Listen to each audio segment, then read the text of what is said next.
Hello there! In this episode I'm going to share with you the story of my great uncle Ted, who unfortunately was the only man killed in his battalion on the beaches of Dunkirk. My name's Chris Willits and welcome to the Family Treasure YouTube channel.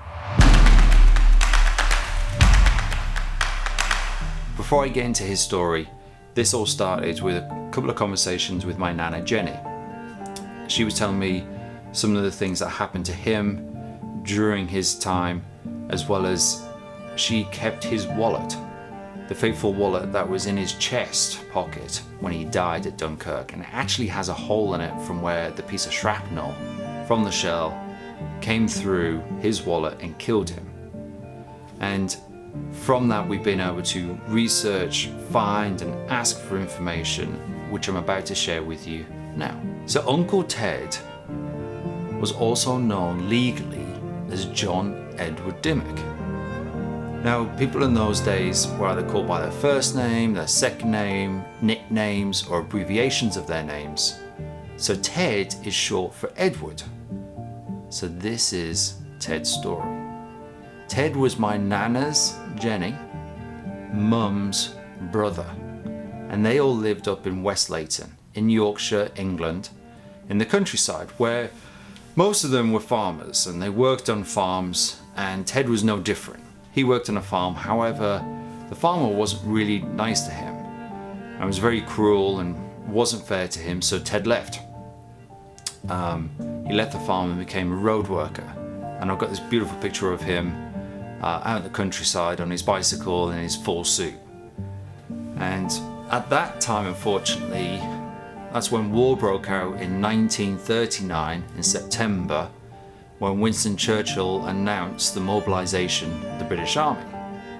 And this is where Ted was enlisted and was assigned to Bridlington Priory and joined the 7th Green Howards. So here's some early pictures of him. And whilst he was there, he actually joined the Green Howards Band. So I have this picture of the band, and you can actually see Ted on the far right side. And what I know about Ted, or hear about Ted, is that he was a very talented musician and he could pick up any instrument and naturally play it. So I really don't know what he was playing within the band, but I do have this great picture. And as he was there at Bridlington, he met my granddad, Stanley Coleman, and they became best mates. And in this picture you can see the both of them kitted out in their great coats, holding their rifles and having their forage caps on.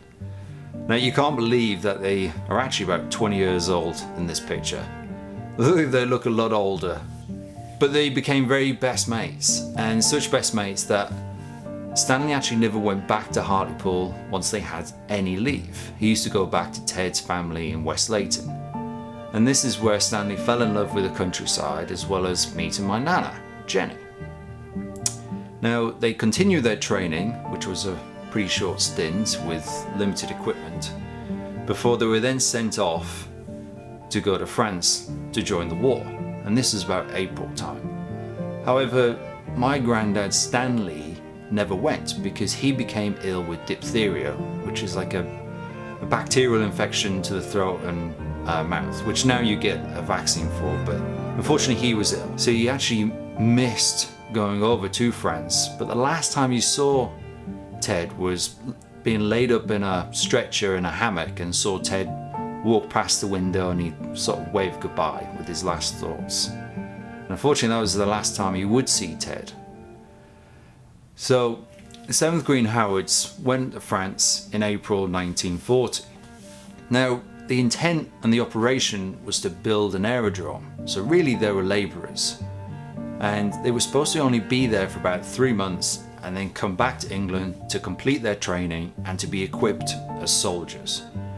However, Mr. Hitler and the German army had something else to say about that, as they quickly encircled the British army, forcing a retreat.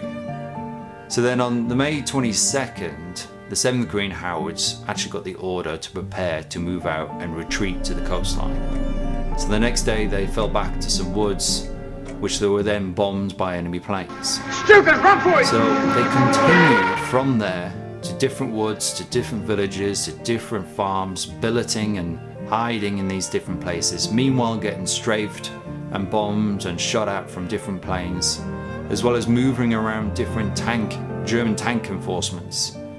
I have a map here that shows the movements of the 9 days it took to get to the beach. Ted was in the 7th Green Howards, which is the colour blue, and you can see where they started from in Fellis Woods, making their way up through France into Belgium, passing Killandy, and then heading towards Bray Dunes,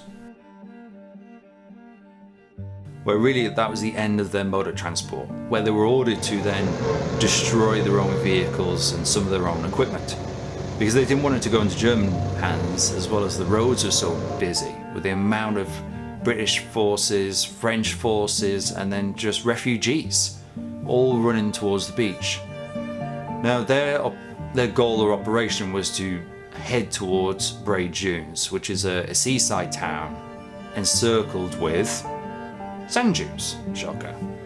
But once they got there, very early in the morning on May 31st, so it's about between 1 and 6 o'clock that they arrived.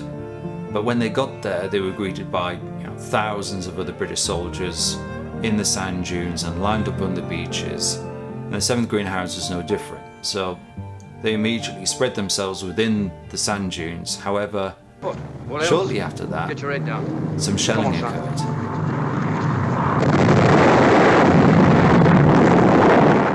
John Edward Dimmock was a fatal casualty of the 7th Green Howards. And apparently a shell had landed and that piece of shrapnel went through his chest wallet and killed him, but then severely wounded his 2 friends either side of him, which would have been my granddad, right? If they're together, my granddad would have been right there next to Ted. And the army chaplain that was on duty, Captain Metcalf, was able to perform his duty and bury Ted quickly within the sand dunes. So they buried him, grabbed his belongings, said a few things, and then they apparently had to run like hell and move off down the beach 6 miles to the mall. And as they went down there, about halfway, 3 miles through, they got bombed again by German aircraft, and fortunately there was no casualties, and they kept moving along, and they managed to get to the base of the mall. And the mall was really this long pier that the British forces used to then embark onto these larger ships that could actually moor up next to it. So the 7th Green Howards, when they arrived, they actually became stretcher bearers. They met a whole bunch of ambulances that needed their help. So they immediately became stretcher bearers and carried them and carried the wounded down the mall and onto different ships. So they were all pretty dispersed amongst different ships, and the last one leaving about 7 o'clock that night. Now, when Captain Metcalf got back to England, he then sent Ted's belongings off to his mum, Minnie Dimmock. Now, Minnie Dimmock not only received Ted's belongings, but another soldier's dog tags. So this gave Minnie all kinds of hope that there was a mistake, that her son never died. However, shortly after, she then received his 21st birthday cake and some of his presents that he never received. Like, Ted died before he was 21. And the belongings that she got was his pipe, which was packed and ready to smoke, as if Ted had got to the beach and wanted some respite and to calm his nerves. And then he also had a packet of extra strong mints. And then his wallet. So this wallet, you can see where the piece of shrapnel went through actually more of the edge or the binding of the wallet. And then through that you can see he had a couple of different souvenirs that he collected. And then he had a picture of his fiancée, Sally. And all that we know of Sally is that she's from Butterworth, and then she worked in the general store in Ravensworth, which was just a couple of villages over from West Leighton. Still trying to look for her, and then we later found another picture of him on a motorbike that has the same blast hole in the edge. But Minnie was never the same. Apparently she always looked over the hills and waited for him to come home, and she forever blamed the farmer for being cruel and pushing Ted away from the farm, as if he was a farmer he would never have been enlisted, as farming was a critical role into supporting the British during the war. That's the end of the story so far. We will keep researching. Some of you may be asking, how have I got all this information so far? Now I'm going to post a video at the top here that will share with you some of the techniques that we used to then plot this whole story that I was able to share with you. Then I'm going to post another video down here of a diorama that I'm going to make as a tribute to Ted at Dunkirk. Now I hope all of you enjoyed the story, but yet inspired you to research your own family history, and that I want to help you do that. So please comment below and share your stories, and I can see what I can do and point you into the right direction. But these are memories to cherish and to discover, and it's a lot of fun. It's like treasure hunting, like one clue after the next, and I'm still looking.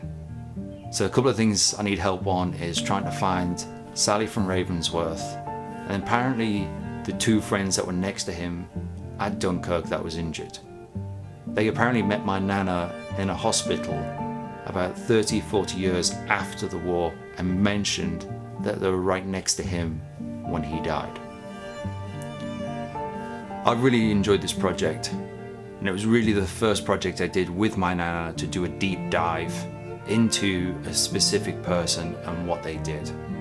And with that, I've watched a whole bunch of different YouTube videos and read a whole bunch of different books, which I'm going to list in the description for you to enjoy and learn and understand what those people went through at the time of Dunkirk. Till next time.